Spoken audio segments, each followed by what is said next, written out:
Thank you for the opportunity to talk with you about mutual deep concerns. I'm sorry that due to the virus, I'm not sitting in the pub having a Guinness with you, but let's go ahead. I know many of you are concerned, as farmers, about the decreasing productivity of farms, the loss of biodiversity on the loss in the soil and on the land, increasingly erratic weather, and rising costs as climate change accelerates. So I'm very aware of this deep concern. But you're not alone. Farmers all over the world are struggling. And where you experience wetter seasons, others are experiencing drier seasons, mega fires, and desertification. However, the coronavirus has taught us how connected everything is: our health, well-being, nature, and our economies. In fact, absolutely inseparable. So what you do affects farmers in Africa or Australia, and what they do affects your weather and your farms. So David Attenborough has recently called for $500 billion to be invested to conserve biodiversity, and His Royal Highness Prince William has also made similar appeals and announced a massive amount of prize money to solve the problems, because the global situation is deteriorating so rapidly. Now, while climate change is blamed on fossil fuels, mainly it is mainstream agriculture, the production of food and fiber from the world's land and waters, that is directly destroying biodiversity, causing desertification, not fossil fuels. I have spent much time with farmers on the land in Germany, Spain, Portugal, United States, and other countries, traveling mile after mile, looking at bare soil, eroding land, loss of life, practices that every farmer knows are wrong. Practices damaging the soil, the environment, the economy, and their families. Everywhere I ask the same question: why are you doing this knowing it is so wrong? And everywhere the answer is the same. We are doing it, farmers tell me, because it is the law, or enforced by regulations or subsidies, or we are advised to do it by universities and extension services.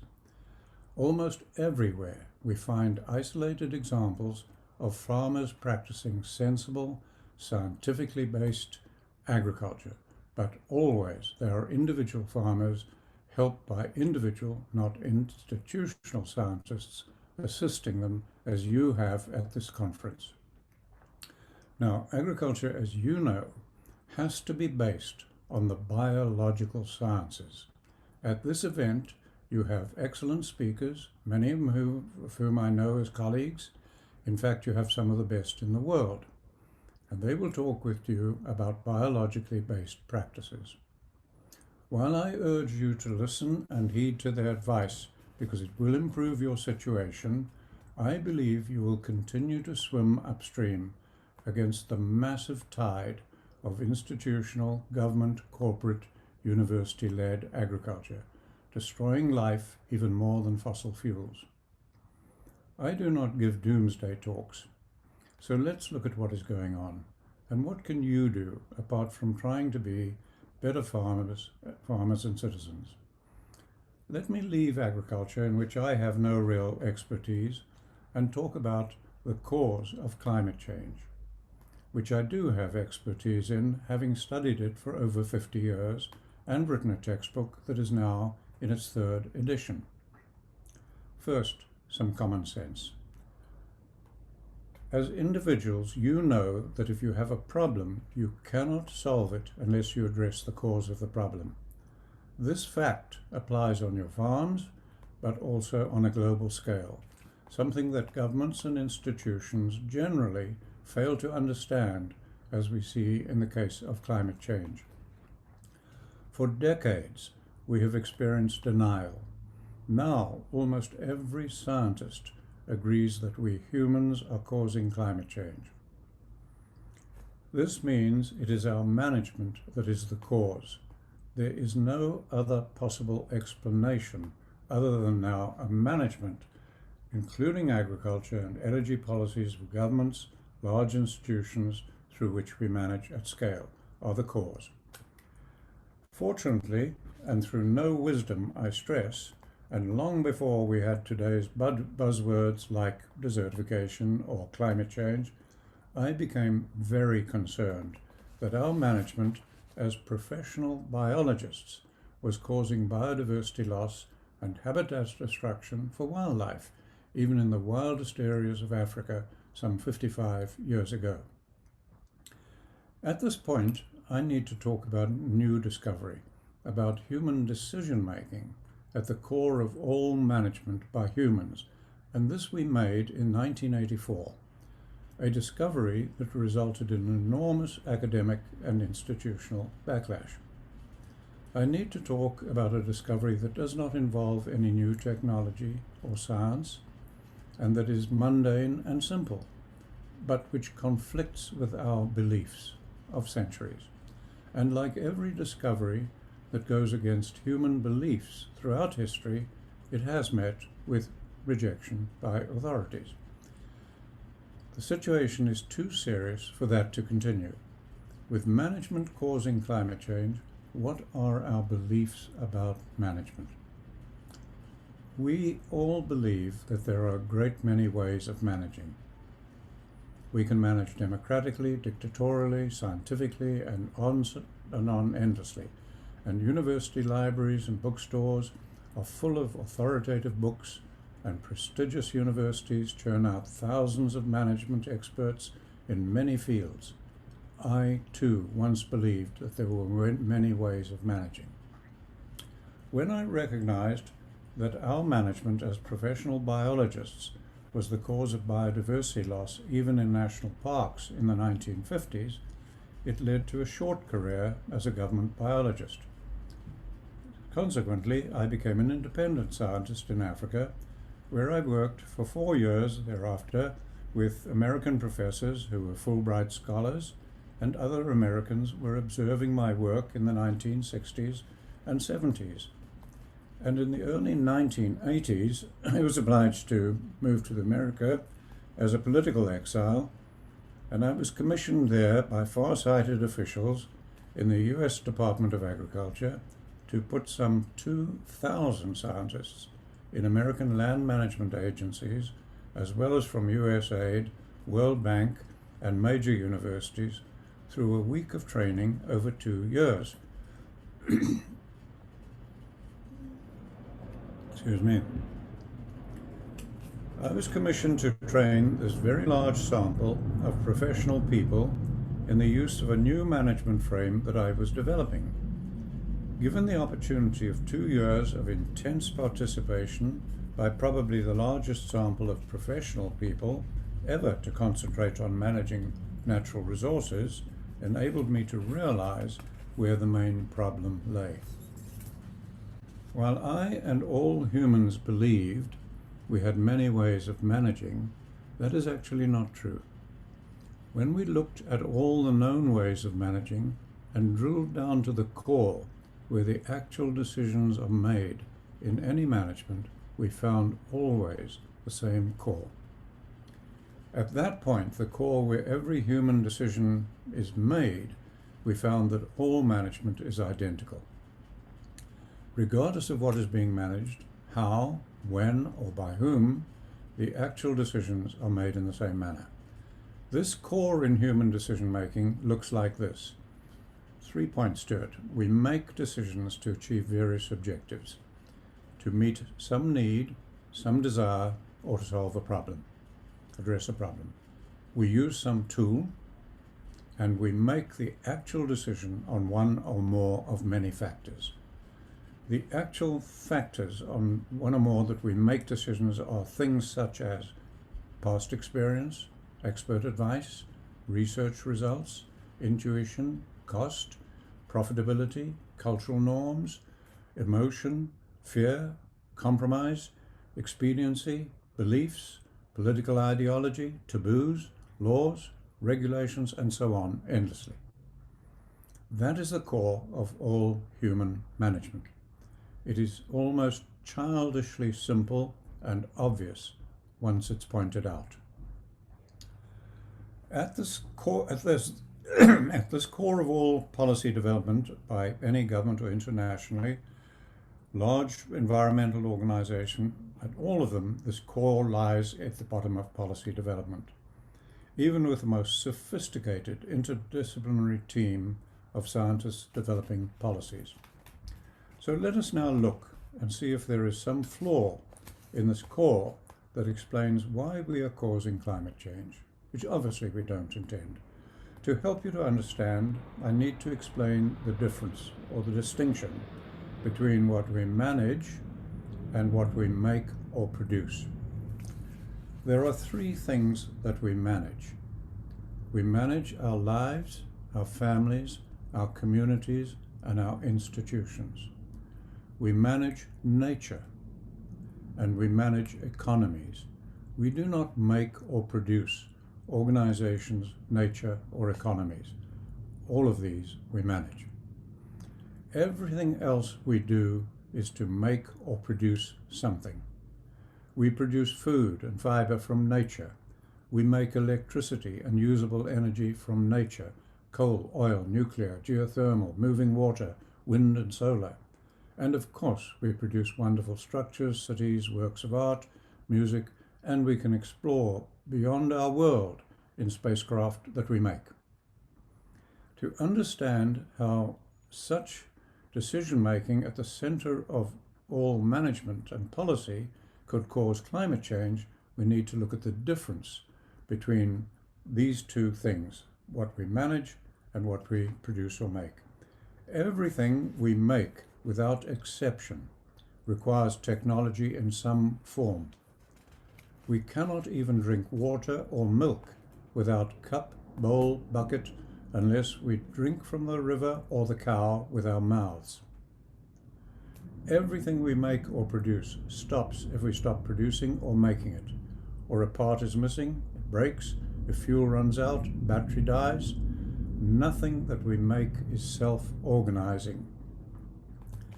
Now, the three things that we manage, our organizations, nature, and economy, our families, are very different. They are self-organizing. Although they change, they keep functioning if people die. If hundreds of species become extinct, the environment keeps functioning but changed. And as I have learned, even when a national economy and currency collapses entirely, the people keep the economy going with barter, black market barter, which is even more honest and more integrity than the mainstream economic system. Now, in systems science, everything that we manage is defined as a complex system. Complexity defines it, or self-organizing, I should say, defines complexity. Now, with the things that we make and produce, at least in the short term, everything appears well. Massive industrial production of food, mass energy production from nature, ever more powerful weapons, mass entertainment, more comforts, better communications and transport. There seems no limit to what we can make or produce, and there seems no limit to human aspirations and dreams. When we look at the things we manage, we see a different picture. All three are self-organizing webs of social, cultural, environmental, and economic complexity, from the farm to the global scale. Complexity beyond human comprehension, perhaps for all time. And as COVID has taught us, our health and economy are so united and indivisible from nature that a tiny virus can in 2 months do more damage than a world war did to the global economy. Without our management of human organizations, with our management of human organizations, nature and economy, we see escalating problems and catastrophes like one tsunami after another. We can explore outer space, fly faster than sound, destroy a city in a flash, but we cannot put the simplest things right in our one and only home, our human habitat and your wonderful Irish farms. When in the 1980s, I was working with that large group of 2,000 top agricultural managers, scientists and academics on the management causing desertification was when we discovered the reason why we find it so difficult to manage complexity. Put very simply, you have to have a reason or a context for any action. And when what we manage always involves a web of complexity, and we reduce that to the context for our actions being to meet our needs, our desires, or to address a problem, we experience, as I've been talking about, short-term success, but long-term unintended consequences. And we do this at all levels, from as individuals and families on our farms, and at the level of government and other large institutions developing policy. So common and unplanned are knock-on unintended consequences that economists jokingly refer to the law of unintended consequences. Consequences such as we are now discussing, the difficulties on your farms, global biodiversity loss, mass immigration into Europe, and of course, climate change. Now, we manage really to improve our lives, in which there is always this web of human, environmental, and economic complexity. However, our core decision-making does not recognize that fact. That is where the problem lies. That simple. Even when politicians have a problem to address, knowing that it will have social, economic, and environmental consequences, and they pull together the most sophisticated interdisciplinary team covering all the disciplines, social, environmental, economic, pull them together in a team to develop policy, what happens? That team develops policy based on all of their points of view in the context of the problem, be it drugs, terror, immigration, noxious plants, or agriculture. Think your own lives, personal or business. I doubt you will find many decisions that you did not meet to meet some need, desire, or deal with a problem. And any rare decision not made for those reasons will still be made in the same manner. That is reductionist.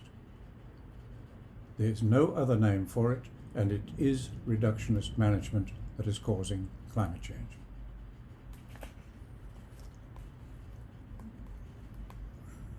To improve our lives is an ideal context for our decisions. However, our lives are indivisible from nature and economy, and so we have to bring this into our core decision-making or neglect this complexity at our peril. Through my 2 years of intense work with those thousands of scientists, trained professionals, agriculturalists, economists, academics, as well as thousands of ranchers and farmers I was training at the time, it became apparent that we needed some concept to guide management that tied our lives, our environment, and our economy together indivisibly, a holistic context within which all management decisions could then be made. Once we had the concept of a holistic context, those same professional managers were able to analyze hundreds of their own policies, and they concluded, as one group did, and we recorded, and I'm quoting now, "We now recognize that unsound resource management is universal in the United States." That's a tremendous statement from professional people looking at their own policies. Frankly, this is not an American problem, it is global. It was then that I and the American Interagency Committee with which I was working realized that reductionist management and policy development was universal. And I brought the word holistic into the decision-making framework that we were developing. The holistic context is a statement on how people want their lives to be, tied to their behavior and their life-supporting environment. Not as it is today, no matter how bad it is, but as it will have to be hundreds of years into the future to sustain future generations living similar lives. There is no concept like this in any branch of science, philosophy, or religion, and that made it very difficult for us to discover what was missing. There are some guidelines or rules to developing the needed holistic context in any situation, from the individual to a national level. Things such as absolutely no discussion about any present problem or poor state of the environment, no reference to any current practice or what should be done. There can be no prejudice against any future action, no political ideology, and no tie at all to marketing, branding, mission statements, or goals. In particular, there has to be total agreement without any compromise, especially in situations of great conflict. Once the people in any management situation have developed their own holistic content, management proceeds much as normal. Essentially, and without disruption, we do what we've always done on our farms or anywhere. We go about meeting our needs and our desires and addressing problems, as we will always have to do. We open our minds to all science and other sources of knowledge. We don't take a disciplinary approach. We start to look more broadly, and we still make decisions based on one or more of many factors, just as we did before. However, we now check to see that those are in line with the holistic context. So where we meet our needs, desires, and problems and have these, and they are the reason for our management actions, they are no longer the context in which it is made. It is now made in the holistic context. Now, management, which is how we decide our practices, a discussion of different practices is not management. Management is how you decide the practices. Now, that occurs at two fundamental levels. At an individual or a family level, we can choose to change the light bulbs, to ride a bicycle to work, choose what we do. And we can determine what we do on our farms to some extent. However, at the large scale of the whole of Ireland or the EU or globally, what is called mainstream agriculture, such decisions are predetermined by government policies, laws, regulations, taxation, subsidies, and extension services mainly. While there is a real need for you and all farmers to begin addressing the way you decide practices, this is not the most pressing issue, even though I spend most of my life on it. I say this because even if you do a perfect job, it will not move to scale in time to save your grandchildren. Research, I say this because research by Lord Ashby, as well as others, and history, teach us that your biologically based agriculture is unlikely to become mainstream through institutional or government policy for at least another century. And that will be too late for our grandchildren. Remember, we manage institutions that are complex. They experience determined unintended consequences.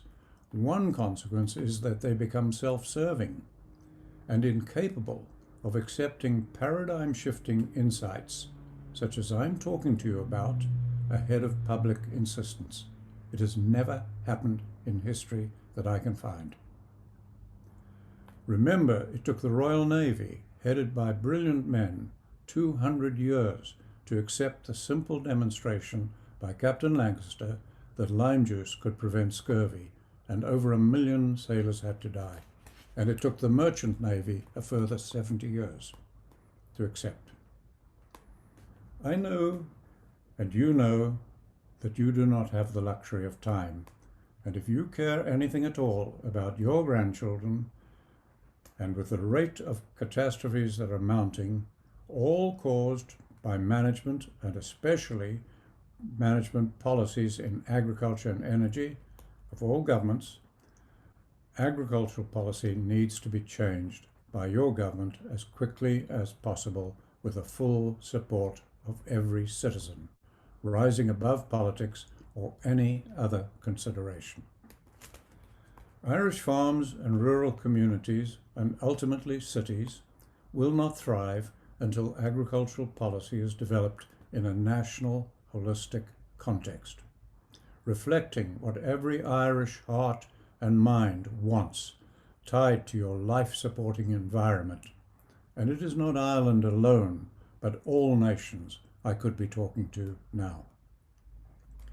As mentioned earlier, it is reductionist management in which policies develop policies that leads to millions of farmers doing the wrong things, as we see all over Europe and the world.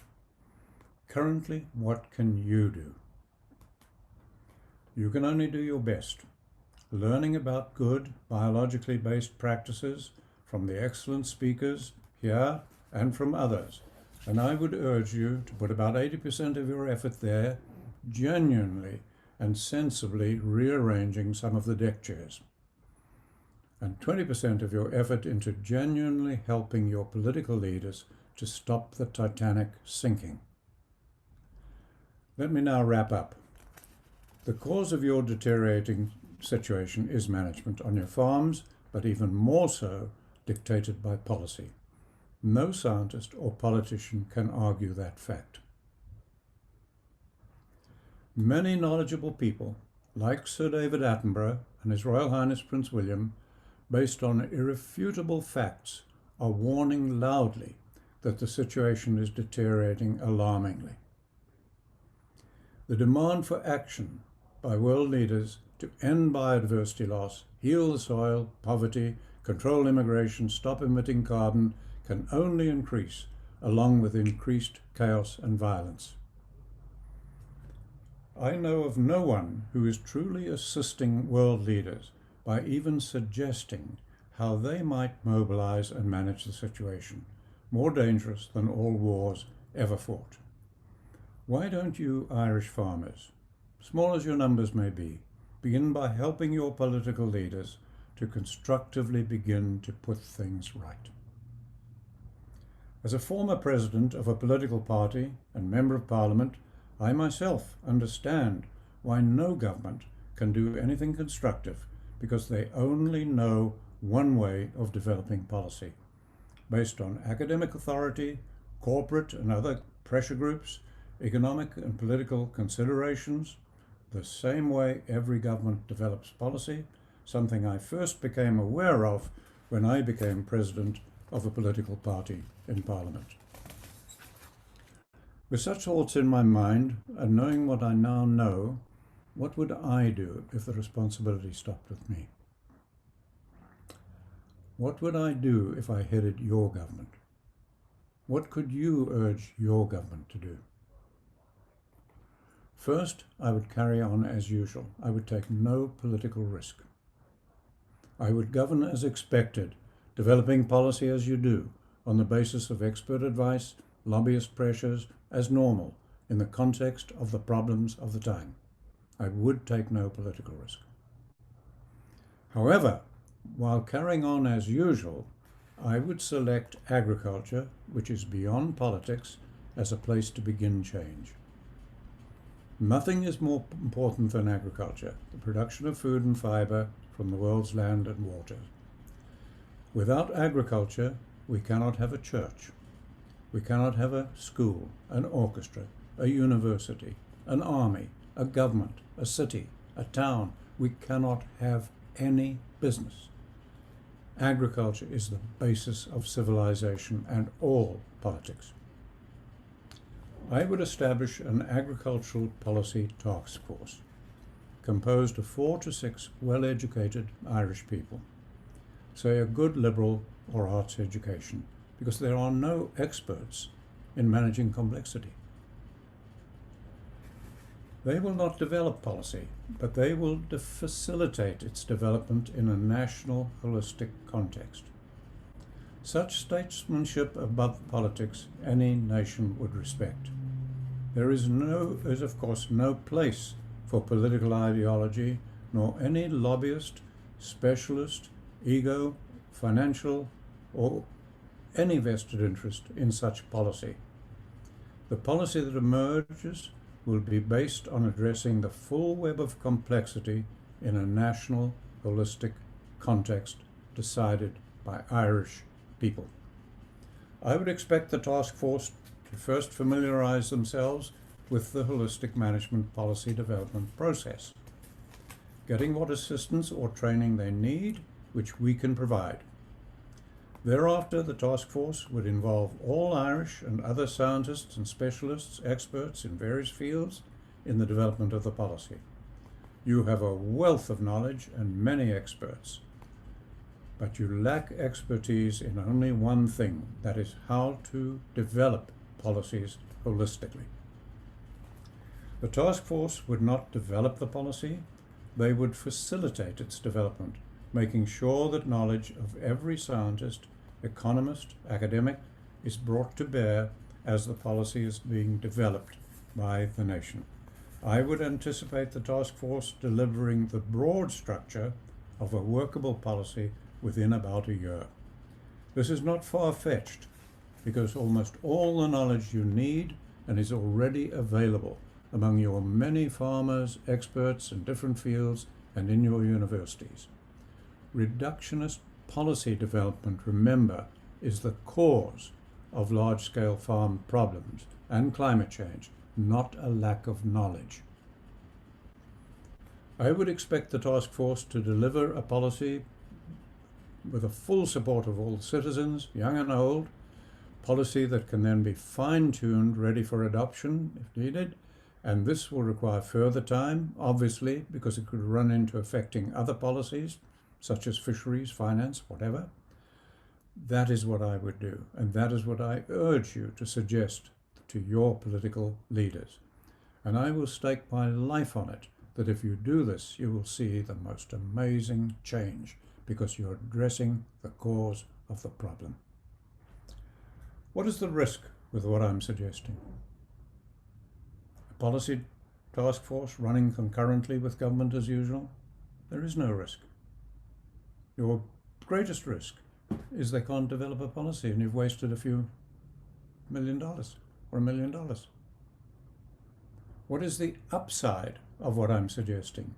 Policy supported by the nation emerges and is adopted in due course. The value of that simply cannot be measured in monetary terms, and the domino effect it would have around the world, because not a single government knows what to do. The upside is enormous, too enormous, I believe, for you to remain apathetic or ignore my urgings. Thank you for the invitation to talk to you. I know you have urgent things to attend to and immediate needs on the farm, but again I remind you, put 80% of your effort there, 20% into being determined to help your political leaders solve this problem. Thank you. Allan, thank you so much. That was an incredible talk, very inspiring. I loved a lot of the points that you made about establishing policy change. And if you wouldn't mind, I'd love to be able to ask you a few questions. We gave advance notice of this talk to the BioFarm 2020 event planning crew, and they wanted to have some questions queued up for you to go into deeper detail. Would you mind if I asked you some questions? No, not at all. Please go ahead. All right, great. So the first question is that you mentioned in your presentation that a proposal on how governments should set up this task force. Currently in Ireland, there's a Citizens Assembly Council that comprises 100 independent people that are representative of all walks of life. And that group gets convened to address specific societal issues. So they take into account the testimonial and experiential background from this group to put forward proposals to the government. And I wondered if this was a suitable forum for what you're suggesting. From what I understand, it would be absolutely ideal. That would be a very good body to investigate what I am proposing and to make a proposal to the government. It could also be an extremely useful body to help develop the holistic context that would have to be developed by the Irish for themselves. That could be ideal. Yeah. Right. I wondered if you had any specific examples of how this approach has been taken through your experience and through your body of knowledge and your working with groups like that. Uh, Bear in mind, we've been doing this for a long time, for over 35 years, and yes, there are dozens and dozens of examples, but they're mostly training examples because we cannot get an institution to actually adopt new thinking. That was the whole basis of my talk.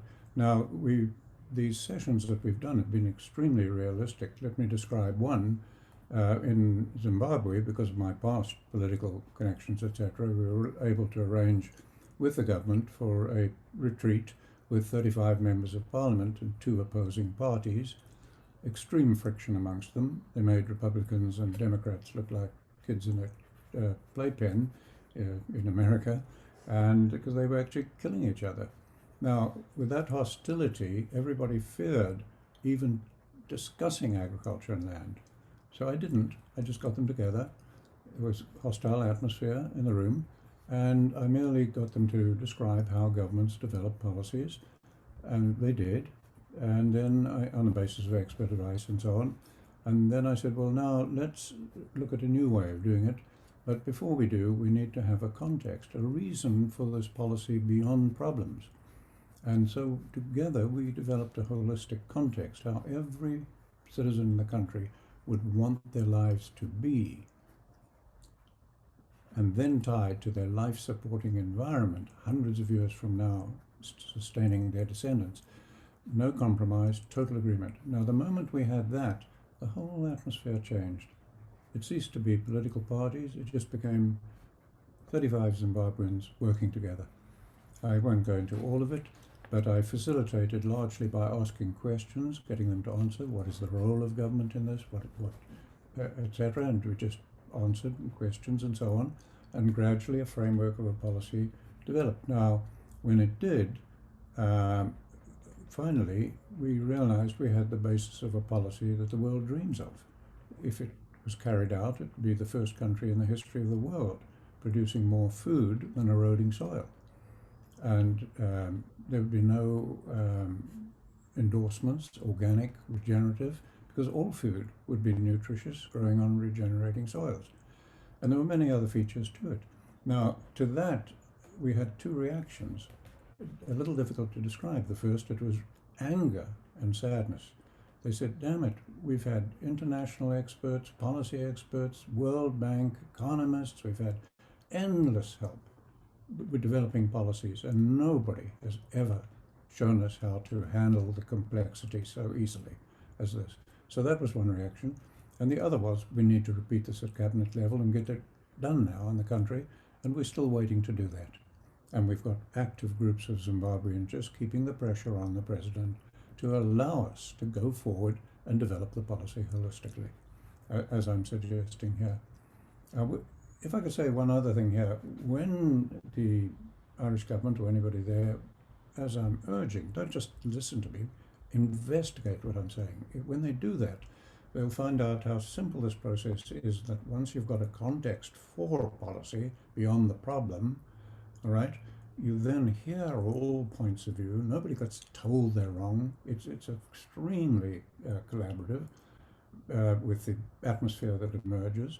And you gradually develop the framework of the policy. Now, when you're getting close to a policy that you can see would work, we do it, and as we're doing that, we're going through 7 filter checks to check that every action in the policy would actually be in line with the policy, not just dealing with the problem. And then, when we're close to the end of that, we make an assumption that the policy is automatically wrong, because we don't want policies to go on for year after year after year if they're not working, which is extremely common with governments. So we actually assume we're wrong and say, on that basis, where would we detect it first and know that this policy is not functioning, and then rewind, as it were. So there's that step in it. It's an extremely safe process. I hope the Irish people will investigate it. That's great. I want to step away from the policy discussion for just a second, because a lot of your work, at least initially, focused on livestock, and it continues to be that way, at least with the Savory Institute. But I wanted to revisit that, and I wanted to talk about an argument that's being put forward by a lot of environmental groups, and that is that livestock are part of the problem and not the solution. Can you just refresh us on your position in that problem?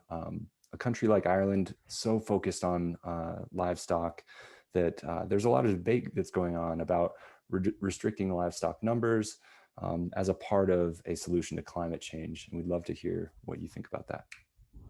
Well, the public are right at condemning livestock as they are, because every way we've ever run them has led to biodiversity loss or climate change or desertification. But the arguments that are being put forward by academics and some academics and environmentalists essentially revolve around 3 points. There's endless debate and discussion and waste of time arguing about how much carbon could be sequestered in the world's grassland soils. There's endless discussion and condemnation of cattle for giving off methane.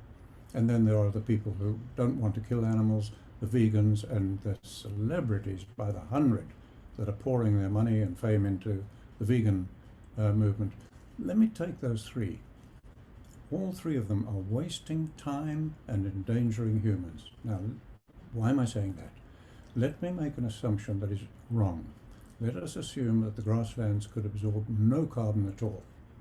It's wrong, but assume it. Let's assume that cattle put out 20 times the methane that they do. Wrong, but let's assume it. And let's assume humans stop killing animals and all become vegetarians or vegans. All right, now, if we did that, my question to the world's climatologists, scientists, and environmentalists would be, how are you going to reverse desertification? It's playing an enormous role in climate change, and as I said in the TED talk, it is simply not possible to prevent desertification or reverse it using all the technology even imaginable in the world, and fire. And humans have nothing but those two tools, or the idea of conservation wresting the environment. And two of those tools lead to desertification. So my question to the world would be, why are you wasting time? We're running out of time. And as it is, the research is increasingly showing that the grasslands, of course, can sequester enormous amounts of carbon, and the soils, healthy soils, break down the methane. And if the world was to become vegan, you would have a massive emigration into Europe. It would just swamp Europe, from North Africa right up into China, where 95% of the ground can only feed people from animals. So this condemnation and vilification of livestock, I don't know how to describe it. It is so senseless. It's really interesting. I want to focus on that for just a second, because as I understand it, the way that we manage livestock is very contextual, and it depends on the environmental factors around us. And a lot of times when we're focusing on desertification, we're talking about very arid, low precipitation climates. But I wondered, in Ireland, we have a slightly different issue where too much precipitation is the issue. Does that require a different approach to managing livestock? No, it doesn't require a different approach. It would not at all. But what people need to understand is Ireland has a pretty humid environment. So no matter how badly you graze animals, you do not cause a lot of bare ground and desertification, no matter what you do. I've been on pastures in England where some of Cromwell's battles were fought on, and despite centuries of overgrazing, too many sheep, everything, you cannot even put your finger on bare ground except by the gate. Right now, the rest of the world isn't like that, and so if the Irish want to know what to do with their livestock, as I said in the TED talk, every way we've ever run them leads to biodiversity loss or desertification in the seasonal rainfall. The Irish farmers would be well advised not to practice any rotational grazing, any grazing system at all. Just read Voisin's work and practice rational grazing, not rotational, which he wrote about, and his research was so good. Or better still, practice the holistic plan grazing process, uh, which we really don't even know how to make it fail. So you've got two processes, and wherever you are in the world, that can be used. That focuses on another question that's come up, which is that you've come under criticism from a lot of different sources, academics, journalists, scientists, for your approach to livestock management. But systems clearly indicate that rotational grazing doesn't increase plant or animal production or improve plant community composition or benefit the soil in any way. What do you say to farmers and ranchers who are supposed to respond to this criticism in the ways that they're managing livestock? I would just correct one thing in your question. It's not a lot of critics. It's a handful. I can count them. They just keep getting cited and cited and cited again and repeated by Mombiot and others. But it's not a lot of people. Now, I actually agree with those critics, totally. Right? They are repeatedly going and looking at various rotational mob grazing, short duration grazing, whatever systems. And all of those lead to biodiversity loss. And as I said in the TED talk, every way humans have managed livestock, every way in the history of the world has led to a loss of biodiversity generally, or desertification, and desertification. Now, so I totally agree with them, and that is why I have never advocated any such practices. So these academics and critics are barking up the wrong tree. The squirrel is up another tree. It's totally right. So I explained that in the TED talk, and how in humid regions you can use almost any grazing, but you will lose biodiversity, won't cause desert, but in most of the world you will. Now, when I realized that first in the 1960s, that we had no option, I had vilified livestock like anyone, or more than most people, and I realized we have to learn how to use them to reverse desertification. Now, nobody in the world knew how to do that. I didn't know, nobody knew. And so I took a completely different approach, read Voisin and realized he'd given us a clue that you had to use some planning process. I tried this process and I fell on my face. Things were more complicated in Africa. It didn't mean he was wrong, he was right. So we needed something more refined. I then studied all the professions I could to see if anybody had dealt with anything like this. And logically, I looked at the military. I was an officer in the Rhodesian Army. I just looked at Sandhurst training that we were trained on, and there it was. The military, over centuries, had had to learn how to plan immediately, fast, under stress in battlefield conditions. And I just said, wow, that's easy. Let's just adopt that. And so I just cribbed, literally, Sandhurst learnings and adapted it to a farming situation, and lo and behold, it worked. And since we did that in the 60s, we've had thousands of farmers fail to plan, fail to use the process, and revert to some sort of rotational or mob grazing and say it doesn't work.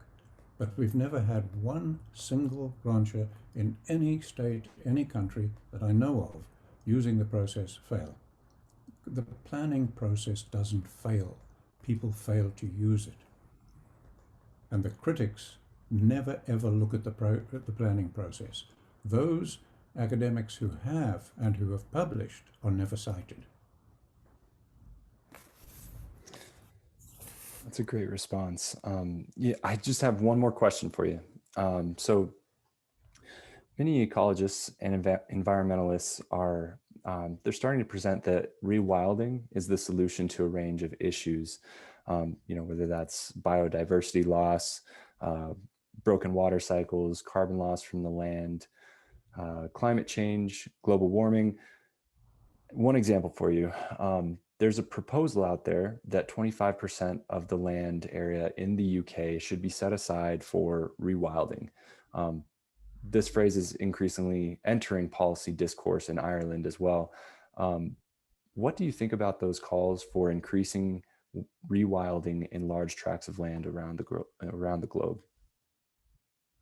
That it's a wonderful example of what I'm talking about. That is typical reductionist management.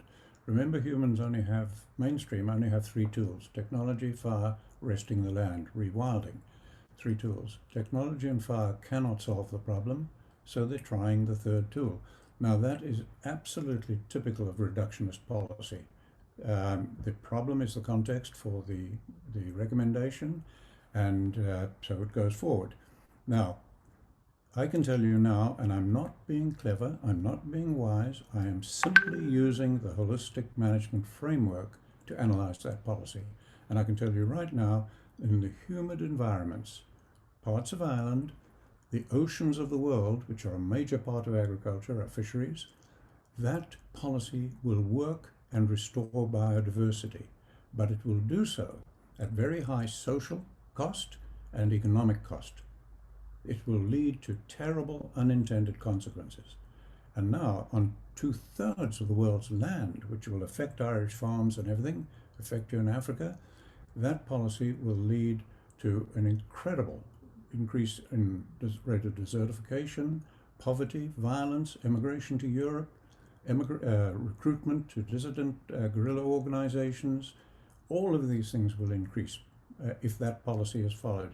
It will be a disaster, absolute disaster. Now, as I said, I'm not being wise. I'm just using the framework, as hundreds of people can do.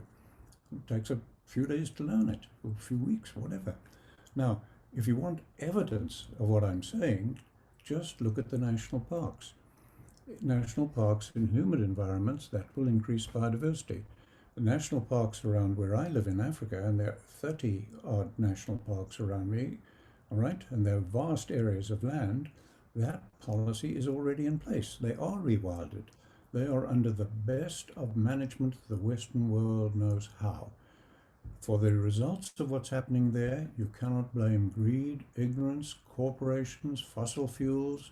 You can't blame anything humans are blaming. You can't blame cattle. And yet, if you come and look at those national parks with me today, I promise you, you'll see our worst examples of habitat destruction, biodiversity loss, violence increasing, conflict with wildlife increasing. We're already doing that on a mass scale. And the big environmental organizations are in denial. So that policy, I will stake my life on it right now, will be an unmitigated disaster. Well, Allan, I want to thank you for your time. This has been really inspiring, extremely insightful. I know that the BioFarm 2020 event is going to be a great one, and we wish we could be there, but So do instead, as I said at the beginning, I'd love to be having a Guinness in the pub with those farmers. as would I. Well, thank you so much for your time, Allan. Okay, thank you. Bye to everyone.